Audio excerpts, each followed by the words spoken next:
And here we are, yet another week. Hi, Shanitro. Hi, Farhad from Pune. From Pune and Uh, Shanitro in Bombay. Also, hi, yeah, Farhad in red for the first time. yeah, you match my curtains. Thanks. No, I mean, like these curtains is No, exactly the I same don't color. notice it until you said it. Now I constantly, Yeah, once it was my I didn't friend's mean birthday. like, oh my God, your shirt looks like my curtain. I meant like literally this curtain. Once he went for, toast and tonic in VKC. Yeah. Yeah. So we went for my friend's birthday lunch there. Okay. And my shirt and the tablecloth were exactly the same. They were exactly the same, means like shockingly similar, like same materials. You wouldn't even be. And I was so embarrassed that entire lunch. And then I was like, what am I embarrassed about? Fuck, it's just like Yeah, that. exactly. But yeah, everyone Okay. was like, the people. Yeah. And so yeah, so yet another week. Like we had said last week, we're gonna we've decided to sort of break our little episode into three segments, and our first segment is small TikTok, which is TikTalk, which is basically anything that's current that we came to know of, any news that startled us or made us ponder, made us think. Then we go on to our main topic, which is big talk, and then we end with happy stuff, happy recommendations, which is called small talk. So on with our TikTok Yeah. segment. Do you have anything that you came I across? do actually. I came across something, and it's one of those things that I need you to help me process how I feel. Okay. But on Reddit, I came across this article about a 90-year-old man who came Hmm. out at the age of 90 in Wow. Colorado, and Wow. I don't know. First, I was like, when you see his picture, like, look this Yeah. article up. He's so fucking cute, like literally old uncle from Up vibes. Yeah, but then the more I read about it, he was married his whole life. Then his wife Hmm. passed away, and then he still chose to stay, by himself. I don't know if I felt happy or sad. I was very confused. Hmm. Like in this situation, should I feel sad that he led an entirely inauthentic life, or should I be happy that even at that age, it's never too late to come out or be proud of who you are? So, I mean, I have a couple of thoughts. Okay. I feel like uh, you can't, just because you start experiencing happiness at a point, doesn't mean that you need to average your life's happiness. Like, if you've started experiencing happiness late, it's happiness. It doesn't matter if you've gone through Regardless shit of when it happens. when Okay. it happens. And it Okay. doesn't mean, because we are not counting the number of years I wasn't happy. We are just living in a moment of happy, and that's what matters. And Yeah. so to that, I think the fact I'm that happy he's for come him. out, yeah, like, I'm happy for him.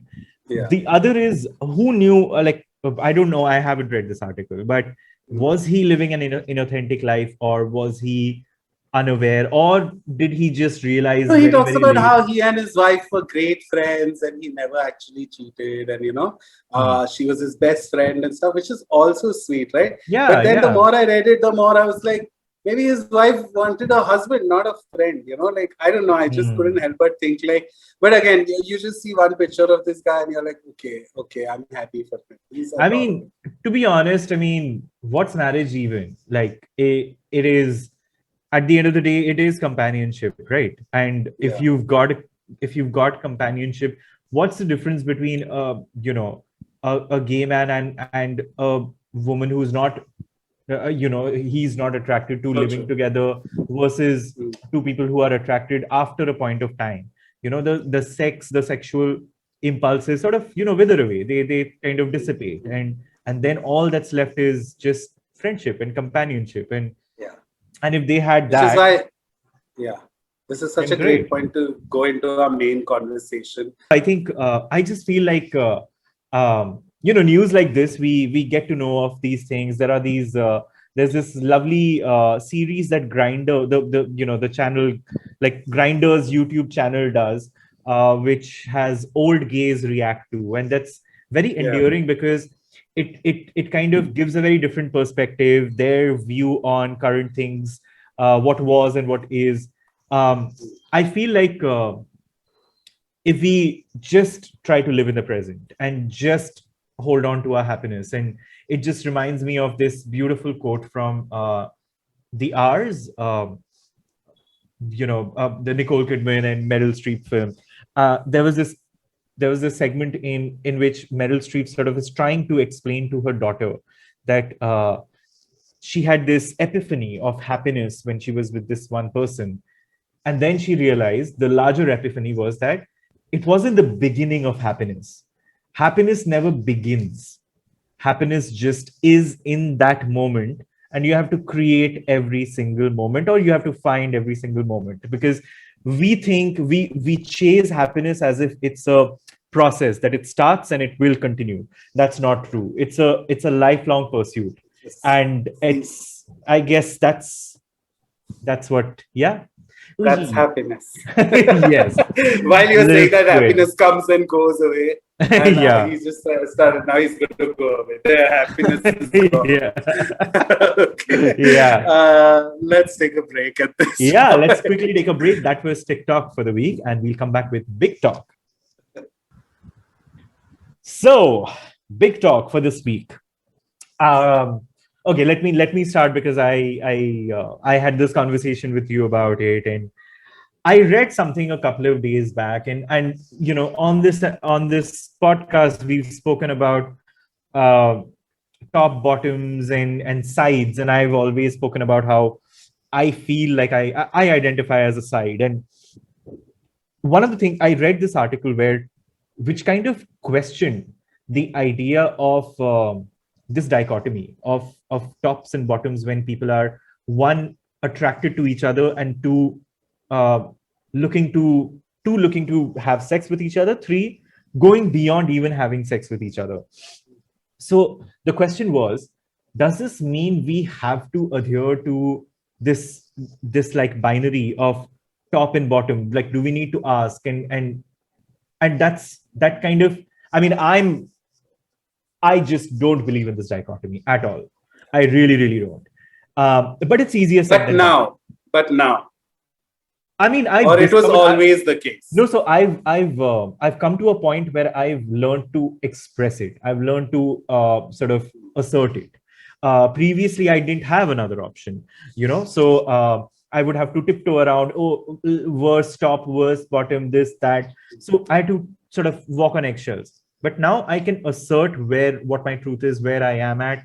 Yeah. So it works for me. But I wanted to, like, it's a can of worms. Like, I'd really want to open the chest up for discussion on this, because sure. Especially for, let's say, if you in a relationship, there is an understanding that there is someone who is dominant and someone who is submissive. But when it comes to sex, do you think two tops can work it out as a relationship, or two bottoms can work it out in a relationship? And why is it that people still can't? Why is it that people still don't? And that's what we're talking about today. Yeah, let's do it. Yeah. Okay, just quickly. Can two tops be together? Can two bottoms be together? Of course, forever? Yes. Yeah. Yes. Because the question is less can, because obviously they can. But the question more in people's mind is, how on earth?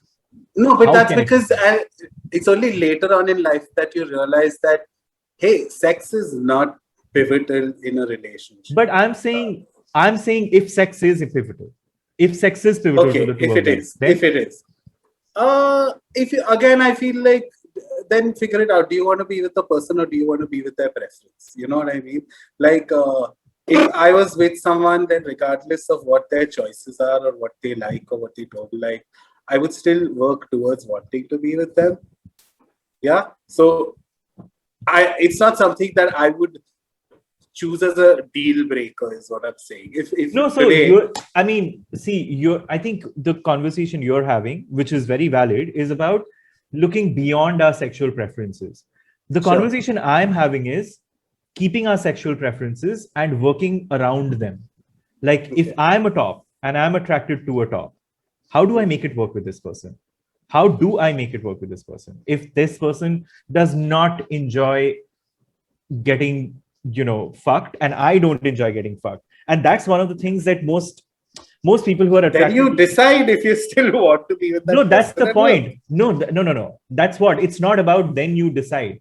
How can you make it work sexually? Why and this is exactly what I'm getting at. That your response is coming from this idea that a top can only have sex with a bottom. Why can a top not have sex with a top? Why can a bottom not You have sex can. with a bottom? And that's the that's the issue. We don't talk about how people can do these things It's because also our perception of what sex is, exactly right? this. Because I get what you're saying. A lot of times, it in my head, and I'm guilty of this for ages, where I thought sex is only after penetration or penetrative Yeah. sex has been had, and it's only now that I realize that hey, actually, more than fucking, I actually enjoy cuddling or I enjoy Hmm. just like whatever in the moment. You know what I mean? Like so. I feel like it's your perception of sex, it's your experience of sex, and then Yeah. once you build those assorted maturities and all those departments, it's you can make it work, like Yeah. regardless And of I think one of the big conversations I think that needs to be had is this exact thing that, this unconstraining of the act of sex from uh, penetration. Are we saying that two women who are in love never have sex, go through their lives without having sex? Like, that's absurd. Like, that's stupid. and it's also I think at some point we have to look at the what the landscape of dating overall has made us, right? A lot of times I feel like now because we have the options and the choices to shuffle between multiple people just by a swipe or in one window, you know what I mean? I feel like, which is why so many times this cliche standard conversation of hi, where from, what's your name, top or bottom, you know, these standard questions are like almost like tick mark boxes that become conversations each time in so many windows, is because that's the basis on which we reject or accept someone. So I feel like if preference in this case also falls under that, a lot of times I feel it's a reflection of how we would dismiss someone just because they are not the same preference as us.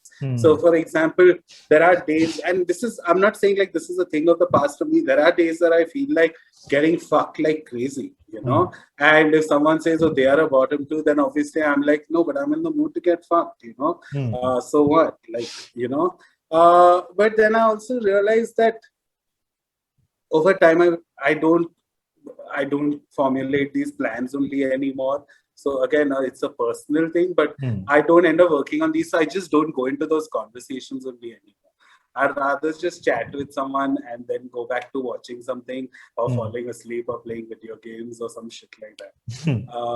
But yeah. Is this something do you establish online? Like, does your grinder profile say your preference? No, it doesn't. Okay, okay. In fact, I tend to try not to broach that conversation. And anyway, I've spoken about this. I like having a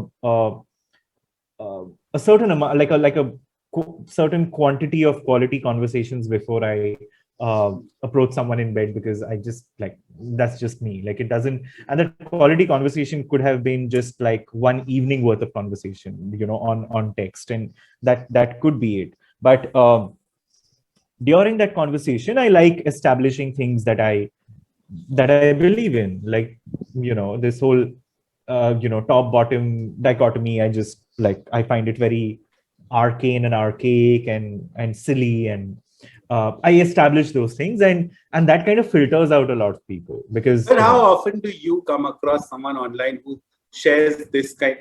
I'm not saying they don't exist, right? so But because a lot of times what happens to Shabitra with me also, where I have these similar understandings, but my hmm, frustration comes from the fact that now I'm waiting for everyone else to catch up and feel the same way. hmm. Yeah, where, yeah, go on. So I I don't even know. Okay, so I make myself clear that this is something that I'm not I'm not crazy about getting fucked, but I like toggling between dominant and submissive roles. And it's these are the things that I like. So this is the platter of things that I like. Basically, it's a I can, spectrum. It can fall anywhere between dominant yes, to submissive. yeah, but like I place all the possibilities. Okay. These are the things that I love in bed. Sure. Is there anything amongst this that you find interesting? Then let's continue It's this. a buffet of Shuneet. But it ends up being like a conversation where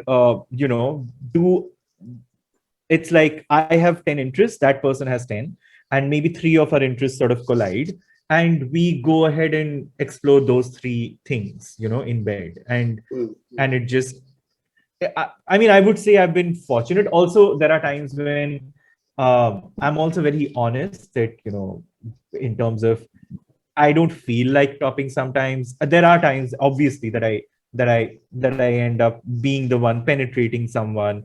I have a relation, like, a fuck buddy sort of a relationship where I only fuck him. Like, I only fuck him. He doesn't like fucking.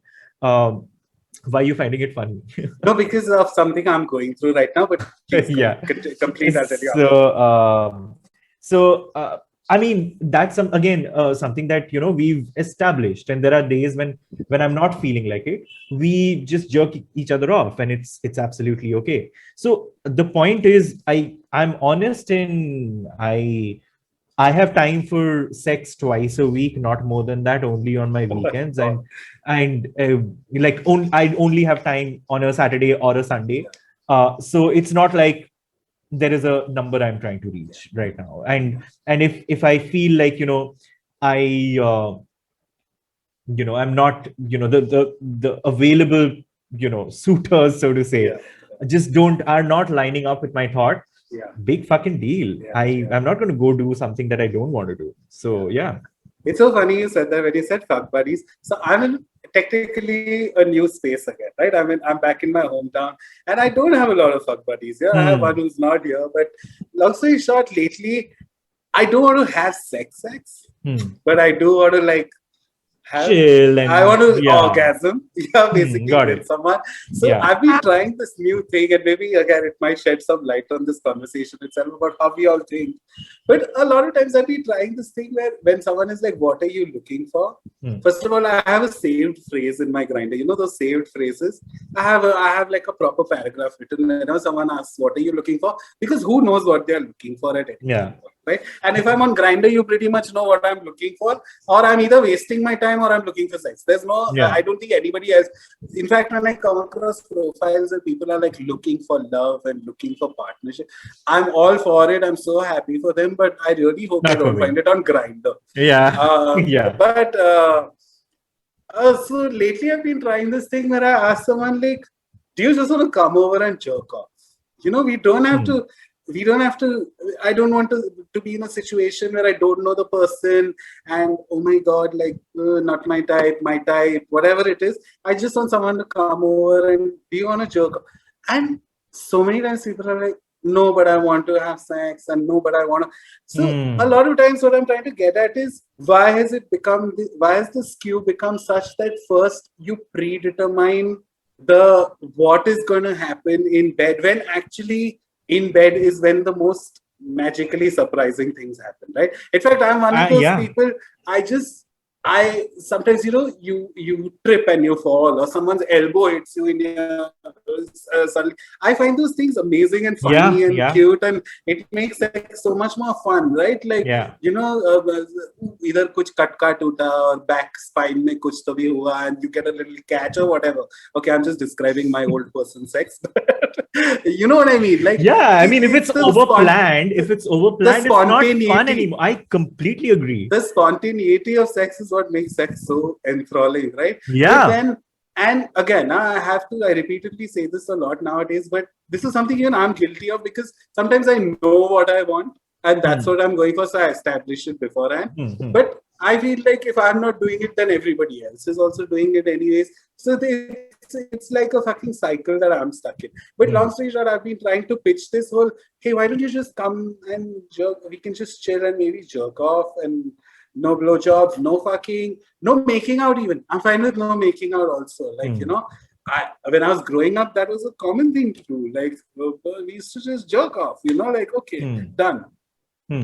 But no one's fucking catching this bait, yeah. I mean, I would totally, I mean, I would want to make out, like, you know, in the middle of all of that, because it's just, I like that. I like the hot and heavy, like, you know, that going down that direction. Even I would, and that's I'm not saying that you're not averse jerk off. If the person comes out, then only we'll jerk off. It's just because right now I want to have some buffer. Again, because I'm in a new city, I don't want to have like, because I'm out of this comfort zone of fuck buddies and friends with benefits right now. To establish that with some new people, first of all, sounds exhausting as fuck, you know. If it happens, it happens, but I'm not going to fucking meet the universe halfway to figure this out all over again. If I meet someone interesting, I meet someone interesting.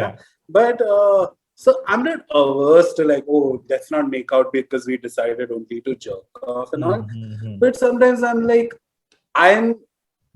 if I don't want other people to set the boundary, in a way, even I am still doing that also by letting them know that, hey, can we just do this? So it's like, I don't know, a lot of times we have all these topics that we talk about, and I just feel like I feel 100% like about so many different things, you know, or I feel so torn up about what do I actually feel. I have no idea anymore. No, so I've met enough people to know that there are a lot of people who find this dichotomy, this binary very, very trapping, very, very restrictive. And I'll give you an example. A couple of weeks back, I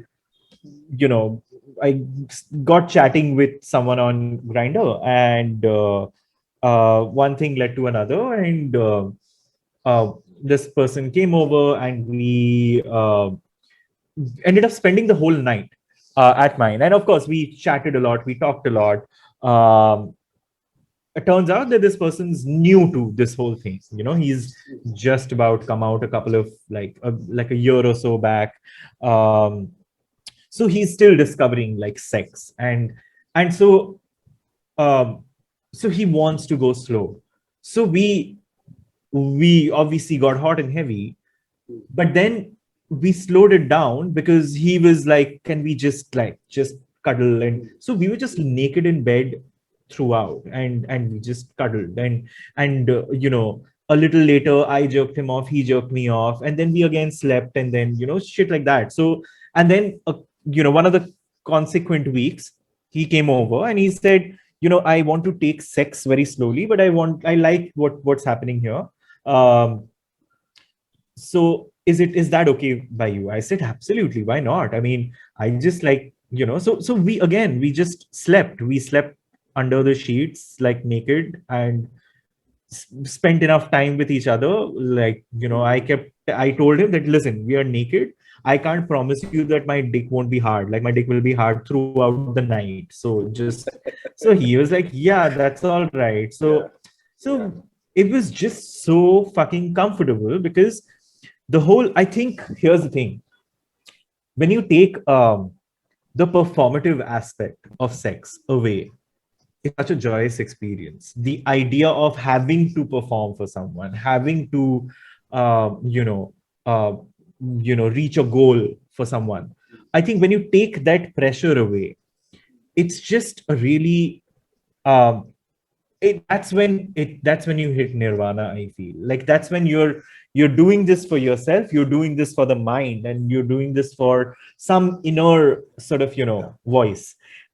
I've really realized that, and I really, really think people need to realize that this, and of course we are kind of teetering towards more sexual conversations, and I want to have more, what you were talking about, more relationship-led conversations in a bit.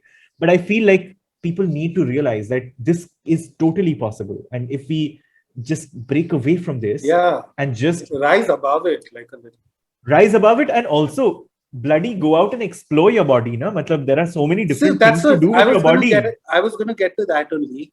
But what the fuck is preference? You know, if you ask me from when I was 14 to 25, if you asked me, am I ever going to bottom? I would have given you a hard no. Like, no ways. Fuck no. I'm not taking anything up the butt. It hurts a lot. There's poop there. Oh my God, fuck that. No, no. You know, all of that shit. Not that I attempted, but then I genuinely had an informed no. Like, no, there's no way I'm getting fucked. Then I fell in love and I wanted to get fucked all the time, you know.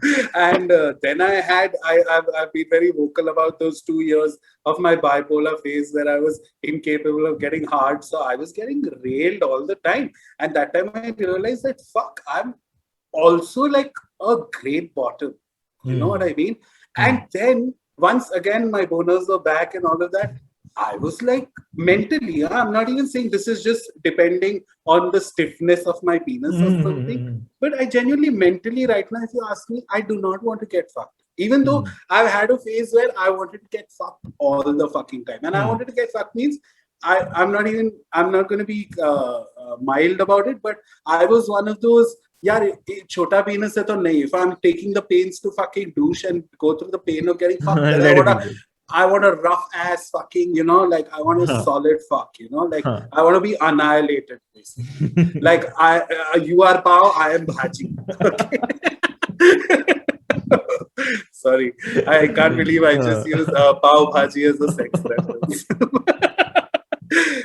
But but yeah, so I'm like, then what is this whole preference thing I'm hung up about, you know? When actually I've been so fluid about it over time. You know? So now at least I understand that if in the event of me being in a relationship at some point, yeah, I do not have to worry about, oh, but what if I'm a top and what if I'm a bottom and this person is not, because I know I kind of go both ways. Not to, and I'm not trying to say this so that some top listening to this feels like, oh, does this mean I have to bottom at some point? Of course no, not. If you want to explore, be honest to yourself. Yeah. We've had enough conversations about this to know that, hey, it's great to explore everything, you know. And then if you still don't like it, it's your thing or whatever. But I feel like had I not explored, I would have still been stuck in that I'm a top, and you know. And also, I have to say that bottoming in so many ways helped me come to terms with who I am more sexually, you know, and sexuality wise also. Not just sexually, but sexuality wise also. It helped me understand me so much, because again, I was blown away by how I was kind of even capable of being passive and submissive and, you know, subservient and all those words, you know, like, even though I don't feel any of those things right now, but I've had that phase. So I'm open to bouncing back and forth whenever, and accordingly just living life, I guess, or being in a relationship or whatever. Yeah. So, I mean, speaking of relationships now, have you been in a relationship where, you know, you both were of the same? No, we were. I'm only talking about one relationship in my life, which was the longest and the most relationship-worthy relationship of my life. We both were worse, so it worked. Yeah. But I do remember in that relationship, because again, it was 4 years, 5 years long. I do remember hitting that wall a couple of times. We both as a couple had hit that wall where he's also feeling like a top and I'm also feeling like a top. So what? Okay. Now, in retrospect, I know that's again not a deciding factor, you know. But what would you have done? Like if you were if this is what you experienced like today, given that you're a far more exposed person today. Sure. How would you have tackled it today?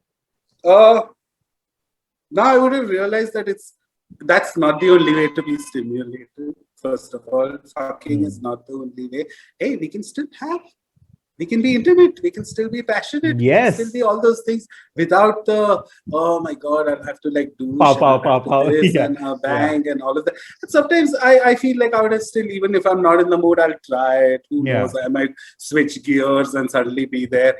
I don't know these things, you know, but I do remember again, if anyone listening is in a relationship and probably they are stuck in this zone, where, oh my God, we both feel the same thing. And hi, we are not even considering this. I have very successful gay friends, like great, successful in terms of relationships. Huh? Like they've been together for long and they both are the same preference, and they meet other guys and they like kind of either both together fuck someone, or they both are happy just like not fucking and being together. Like there are tons of options that open up later on if you both again work towards the relationship. I And agree. preference is what, it's like a minuscule thing then in your entire relationship. But And you've touched upon a very important point, Farhad, that we as a queer community, we are ingenious at, I mean, we invented what breaking the mold is when it comes to sex. Like, we found ways in which we can satisfy ourselves in different ways. We've figured how open relationships work. And I know that it's all, for different people, it's work in progress. But we figured different ways out where we can be with the person we are really, really fond of, and find ways to make it work. Either open our relationship up or find different ways Sure. to stimulate each other, Sure. and find that find that, mode of connectivity with each other, body, mind, and soul, in Which different is ways. something all these things that you're saying are things you have to consciously do at some Yes, point in a relationship. Because does passion fizzle out? I think it happens in the best of relationships. of Does course. sex fizzle out? I'm sure it happens in the best of relationships. But not losing sight of what you share with the other person for Yes. this trivial thing to suddenly take down your entire relationship. Yeah. Like, I feel like that's where it becomes a problem point and something that is solvable also. I feel. Yeah, Like, and absolutely. so many times, what is it, right? Like, until I met you, honestly, sometimes I thank the advent of so many words. Like until I met you, I had kind of heard the concept of being a side, but I never like, and now that there's a word and that you can identify it, I'm sure there's so much relief in that. For example, asexuality. People who are asexual, they must have felt so much like, until there was a word for it, they must have felt so like, what am I feeling? What is this? What am I not feeling? What is this? So sometimes I just feel like it's great that new words keep coming out, and like that, we also need to understand that there are new ways of looking at these dynamics. Yes, Because they are yes. constantly changing. Yeah, like, see, two of my relationships um, were where both the guys, and both of these relationships were with men. Both these guys, they weren't into bottoming. Neither of them enjoyed bottoming. I didn't enjoy bottoming. I mean, I don't enjoy bottoming. And we figured out a great way where we would, in both, and I'm using both of these as examples because I kind of followed the same kind of trajectory with both, where every now and then I'd love to get into a submissive role when it came to sex, when it came to being with each other, like in bed, not necessarily penetration. So it would be like, like I am a submissive bitch, and I would totally submit to that. But there would be no penetration. But there would be a lot more. There would be frotting. There would be 69. There would be a lot of other things, and I don't want to make it like super graphic. This is not a sex, like this is not a Kama Sutra episode. But we found new ways. We found different ways constantly because we really loved each other. We really, really were in love with each other, and we were both horny for each other.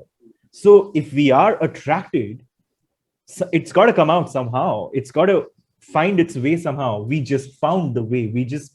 Didn't we didn't restrict it to, oh fuck, now there's no bottoming and topping happening, so maybe this relationship isn't going somewhere. And both were successful relationships. We, like, it went on for like a more than a year for both. I mean, that's a Sure. lifetime in the gay world. Sure. You Yeah. won't believe this. Can I tell you something out of my personal experience? So again, I've always, leave alone top, I've always identified, before I was like this understanding of my own preferences, there was a time where I only said I was an alpha top, right? Like I was dominant and fuck, I'll spit in your mouth, I'll fucking hole gaping, you know, that kind of fucking talk, you know? And obviously, I spoke to a lot of boys in that tone or that tonality online, even though I never met them.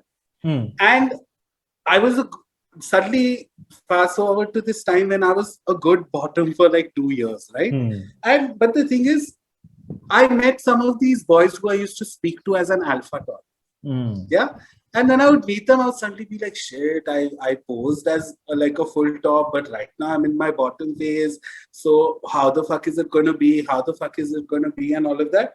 But let me tell you that when we met again, it wasn't like, oh no, I told them that, hey, I'm in this weird, not weird, but I'm in this phase right now where I'm not topping. I'm more of a bottom. Is that fine? I don't want you to come over and expect me to like kick you and piss on you and spit on you. And then you suddenly go like, par isne to mere ko sirf kiss kiya types. I'm not that guy right now. Great. What I'm trying to get at is we still fooled around. Okay.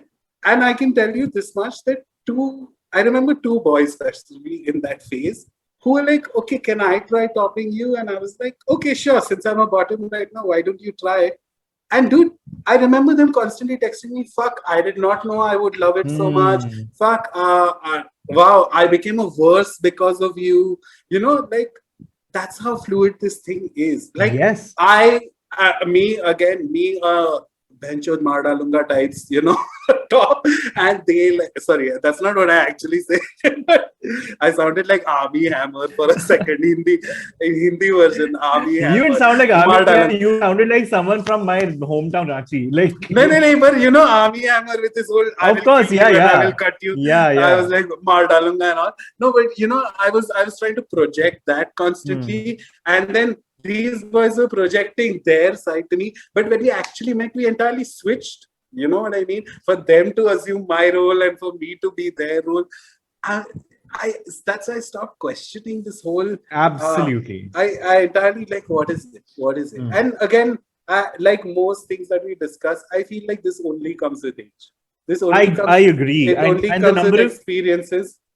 The number of people who I've spoken to, you know, and of course, like I used to be a lot more open, you know, in terms of experimenting with these kind of, you know, people who say stuff like this, basically, that, you know, I don't like anything around my ass, like anything at all.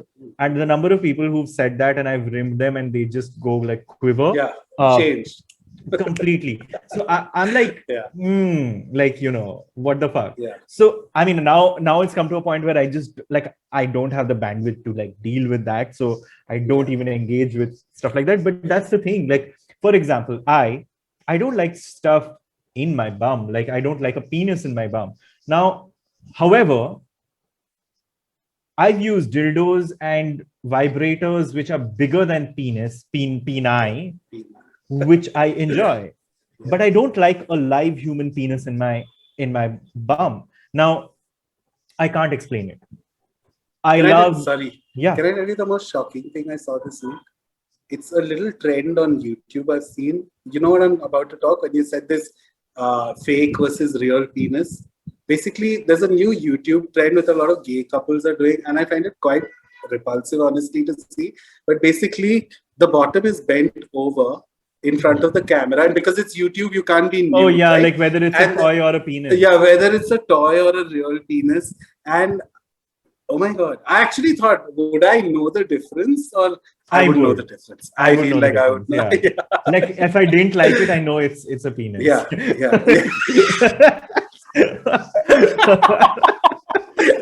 Is that the sound you make, Shunetra? If you were in that video, I would just say, out! Get the fuck out! Oh my god. Yeah, I mean, so that's what I mean. That if there is one thing that does not exist here, it's watertight compartments. And why should we even consider them? Like, fuck that. Fuck this whole thing. Because what this is doing, this whole, top, bottom, is first, I think it's limiting our ability to experiment and experience what sex is. And just the way we're cracking open the casket, for gender, for the concept of gender and identity. I think we need to crack open the casket for sex too. I honestly don't even blame people. Today, if I open a Grindr and I read names like top with place, bottom with place, yeah, that's how deep the cracks have run now. Like, but that again, I can't blame people sometimes. Even though I get frustrated that, hey, stop thinking like this so many times. I still message talks now. Now I'm at a point where I actually, if okay, their profile says it, sure, I'd like to know, but it's not something that stops me from messaging someone anymore. Pehle hota tha, like, oh, this person's a top, what do I, kya karega? Dandiya ras, what is gonna happen? Like, but wow, so many Gujarati references today, pav bhaji, dandiya ras. I'm so sorry. But yeah, as in, it doesn't stop me or limit me anymore, because again, I feel like it has become tertiary. It's not important anymore for me to like, oh, if sex is not going to work out with this person, then anything else can't work out with this person. That can be the point of funneling, you know what I mean? Yeah. Where, oh, that can be the point at which, like, oh no, this can't work out anymore. And I have to, in a way, I have to thank you a little for this, I gotta say, because you are one of those people who's become that, you know how our therapist sits in our head sometimes. A lot of times I've actually noticed how you call me out on, that's because you're thinking of it from a sexual standpoint, for us, because you're thinking of it only in a sexual for this, you know. And a lot of times I find myself, you popping up in my head suddenly, hey Farhad, you're doing that right now. Hey Farhad, you're doing that right now. And I'm not even kidding. I have to thank you for it, because it helps me just not be so limiting to myself. You know, it helps me be like a better this. And I'm not kidding you, even though the other side is not. Trust me, like today, after this podcast recording is over, I'm literally going to go on Grindr because it's the weekend. And I'm going to try my whole, do you just want to come over and jerk off on my chest and go? You know, I literally, I don't want anything else. You know, I just want someone to come and just maybe jerk off beside me or jerk off on my chest or something and leave. I don't want anything else. But it's a fucking uphill climb, man. Like, yeah. I mean, I like this weekend. I have friends coming over. So most of the weekend is that. But on Sunday, I spoke to like someone on Grindr, and literally this was the conversation that we had, that that let's just make out aggressively and come on each other's beards. That's literally what it was. Amazing. Conditioning is important. Yeah. High protein conditioning your beard. But yeah, so I mean, how can you not like it? How can you not like an experience like that? How do you like, why do I need anything more? Because I'm happy, you're happy, I'm content, you're content. Yeah. And I'm so happy you said that, because what you said right now, like, that's again, spontaneous and fun stuff happens, because I feel when our conversations are entirely, are you top, are you bottom, are you bottom, are you top, are you worst top, when a conversation is like that, I feel even sex is like that sometimes. It's your standard cookie cutter porn sex, which is you start making out and then neck and then nipples and then stomach and then cock and then fucking and then coming and then bye. I agree. It's the same format of like head to whatever, like it's the sequence that you'd see in a porn movie. Yeah. Comes in your beard and leaves. Wow, that that is new. That is new. I think we've spoken enough about the binary. I was about to say, this might be sexually one of our most raunchier episodes. Keep your hands to yourself, guys. Just like I like how at some point I said gaping. I said gaping. Oh my god, I've never done this, but I, for some odd reason on this video podcast, I ended up being gaping. Oh my god. But yeah, I mean, so I mean, long story short, guys, break this apart. Like, let's fuck this dichotomy, and sure, let's speak to our body about what we like. I'm not saying if someone likes fucking, if someone likes penetrative sex, you have to abstain from it. What we're trying to say here is, listen to yourself and don't rule something out, because for someone who likes the sensation of what's happening on your penis, basically, there are ways to make that happen without engaging in penetrative sex with someone, with intimacy. I also just want to quickly say that all of this happens because, again, we live in a time where we are not actively looking for companionship or relationship a lot of times. We are, but it's tough and all of that. But what happens is, until we find that we are in this never-ending chase of just exchange of body and fluids and whatever. And I have noticed that when love does happen, I've seen preferences, and I'm saying out of my own personal experience, preferences go out the window. The moment you can be the strictest top and the most dominant this, but the moment you fall in love and you just want to experiment with that person, because in every way you want to grow with this person, and sexually is just one of them. So that's sometimes so important, I feel. Yeah, and so just over to you guys to take this movement forward. Let's create a movement about it, and and fuck this up, fuck this shit up. Hashtag preference challenge. What? Dichotomy challenge. No preference challenge. Everything is a challenge nowadays. Hashtag no preference challenge. So, no pref. No pref challenge. No prep challenge. Okay. But anyway. Cool. Yeah. So that's it for our second segment. We'll be right back for our final happy segment, which we call Small Talk. Okay, we are back. And for us, drinking water. So on this week's edition of Small Talk, I'm going to talk about. I'm going to take a detour. Usually, I recommend a movie or a book or a mini series that I've watched. This is not someone I discovered recently. This is someone I had discovered ages back, but I rediscovered this artist, if I can call, it's like an artist collective, if I can call it, called Pierrette Guile. Pierrette, Gilles. So they're basically, I think, a French duo who make obsessively queer art, like visual art, and it's photographic and paintings, and it's mixed media. And what I love pastiches. I love it when from the conversations that we've had, I love it when different things come together, different things that don't necessarily are supposed to go together, come together. And I think if you guys check out Pierrette Guile, it's just beautiful. It's if you had an idea of what queer art is, they kind of define it. And I think I would urge you guys to go check Pierrette Guile's artworks out, because that gives me joy. That has given me joy in the past 1 week or so.